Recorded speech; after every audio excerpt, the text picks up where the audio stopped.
It was a beautiful autumn day, and Lou was looking for some leaves to add to her leaf collection. There were a lot of leaves on the ground at this time of year. There were yellow ones, brown ones, red ones, oval-shaped ones, and pointy ones too. Whenever she saw a leaf that she liked, she would pick it up and put it into her special bucket.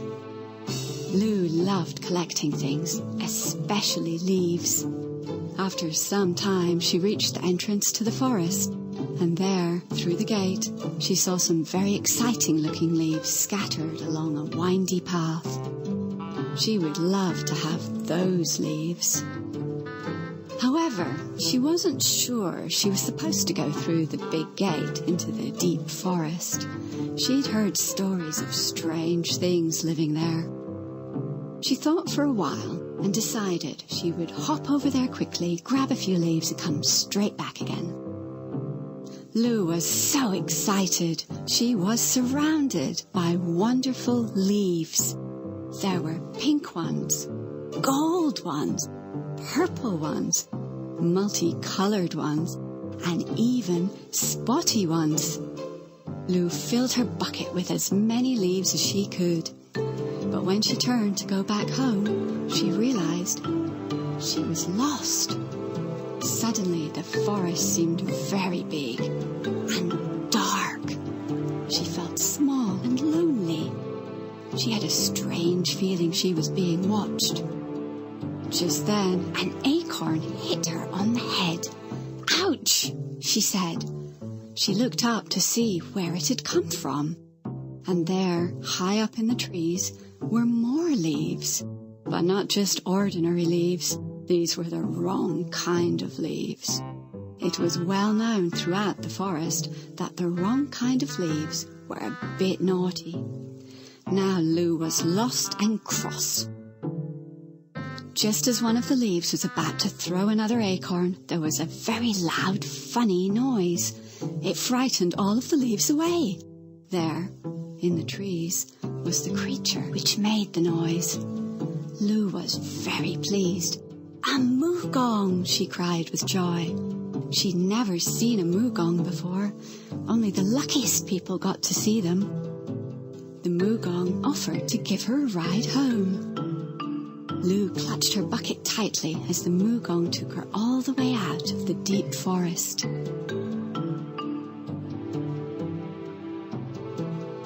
Lou thanked the moogong.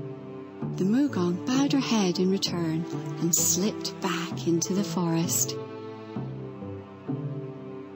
That night, while Lou stuck her new leaves into her scrapbook, she looked out of her window. There are some horrid things out there, she thought, but it's nice to know there are some friendly things too.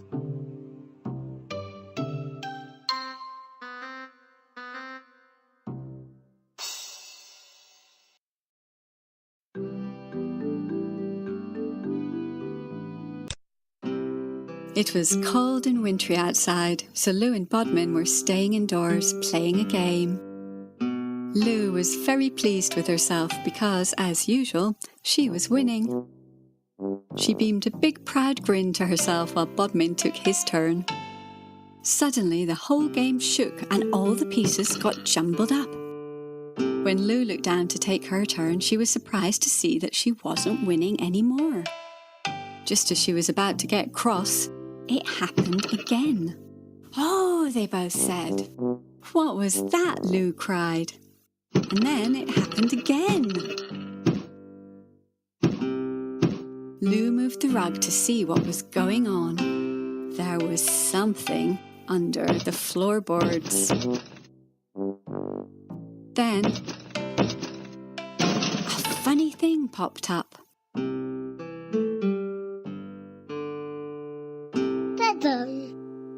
Paul Parrot and Mina rushed in to see what all the noise was about. When they looked down, they were delighted. "What is it?" asked Lou. "It's a baby fungum," said Mina. "When fungums are born, they just spring up out of the earth. You never know when or where they'll appear, but it's usually somewhere warm and cosy. They decided to call him Beanie. Beanie decided to cry. Paul Parrot and Mina sprang into action, desperately trying to make Beanie happy. Baby Fungums need lots of love and care until they're ready to leave the earth. That night, all comfy and warm, Beanie had a lovely, dreamy sleep.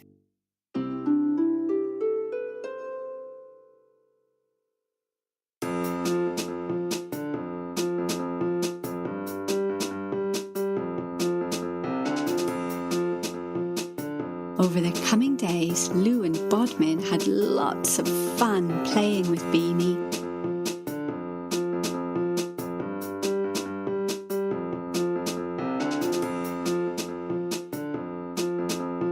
Until one morning, Paul Parrot and Mina were rudely awoken by banging and crashing noises coming from the kitchen.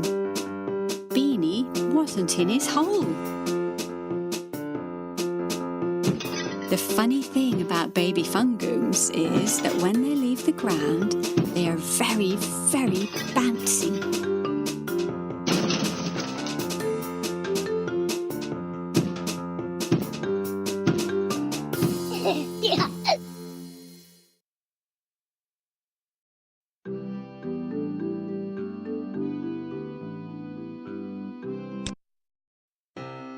One morning, everyone was quietly enjoying their breakfast when suddenly Gumpus crashed in through the roof. "Sorry," he said. "That's strange," thought Lou. "That's the third time this week Gumpus has fallen out of the sky. The other day, while walking in the forest, they found him tangled up in a tree.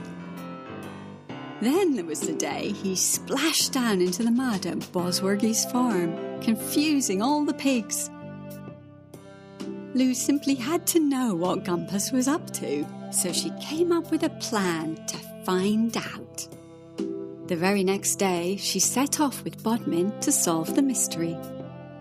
After a long walk, they reached the edge of the great forest, where Gumpus lived in a tall, wonky treehouse. "Shish," Lou whispered. "Let's hide." They ducked behind a bush and kept a lookout for Gumpus. There was no sign of him anywhere. "Where is he?" wondered Lou. They heard some loud noises coming from the shed. "What's he doing in there?" thought Lou. Suddenly, Gumpus drove out of the shed in his very latest invention. "Wow, a camper van!" cried Lou and Bodmin. Gumpus disappeared round the back to make some final adjustments. Bodmin darted off toward the van and jumped in. "Eek!" cried Lou. "Come back!" She chased after him. "Come on, Bodmin, we shouldn't be in here," she said.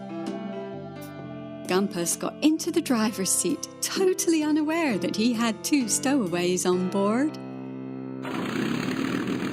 The van transformed into an airship and started to rise up into the air. "We're flying," said Lou.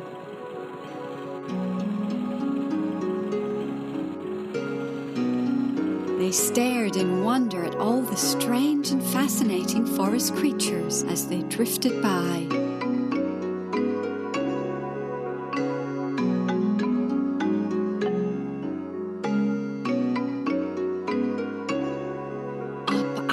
Up they went, right up through the treetops,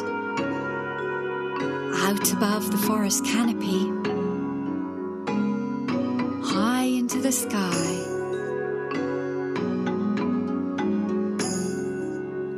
But then, Gumpus had steered them into a tree.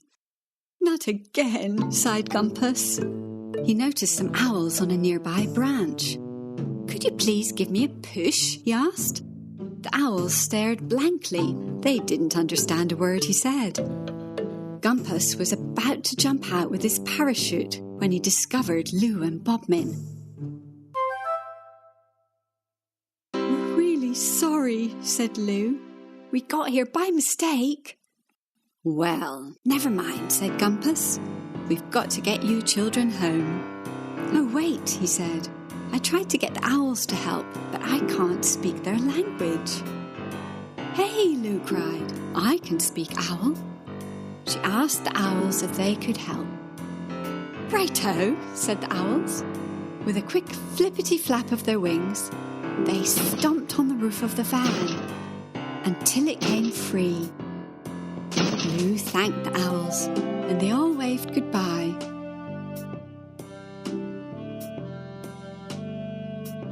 Gumpus flew Lou and Bodmin home, just in time for tea.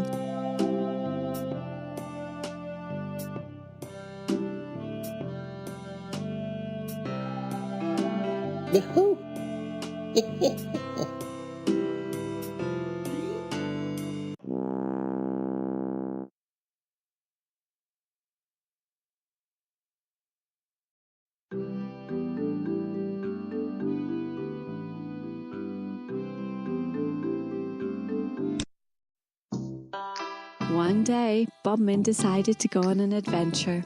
The problem was he didn't yet know how he was going to get there. At first, he thought he might go on his skateboard. But skateboards can be slow, so it could take too long. Then he thought he might go by bicycle, but he hadn't had much practice on his bike, so it could be a bit wobbly. Then he thought he could bounce there on his hopper. But he'd just eaten his lunch and was worried all that bouncing might make him feel sick. He thought he might go by car, but then he remembered that he hadn't learned to drive yet because he was too young. He could fly by aeroplane, but planes have lots and lots of buttons, and he didn't want to press the wrong one.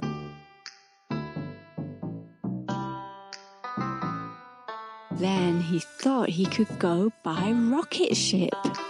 That would be exciting, but rockets are very fast and he might end up going all the way to the moon, which would be far too far away. Bodmin thought and thought. Then he had a brilliant idea. The best way to go on his adventure would be to walk. Bodmin loved walking.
One evening, Paul Pero was making carrot cake when he heard a noise at the front door.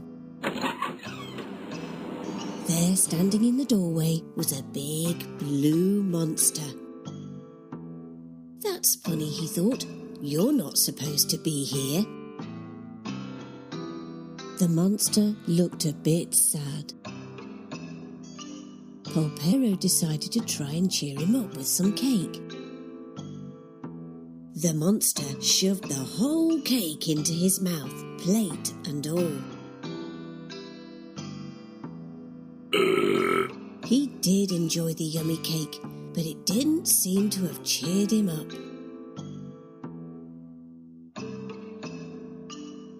Then Bodmin, Lou and Mina came into the kitchen for their cake. They noticed the sad monster.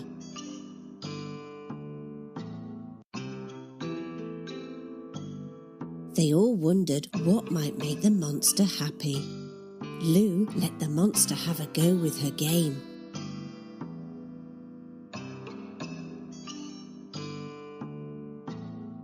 The monster was very good at it. He even got a high score. But when he handed it back to Lou, he still looked unhappy.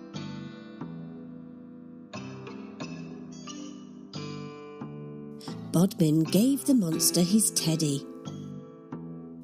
But after he played with it, he still seemed sad. Mina thought for a while and then had an idea. There's only one thing for it, she said. He needs a hug. They all gave the monster a lovely, big, squeezy, snuggly hug. A huge smile grew on the monster's face. A hug was just what he needed.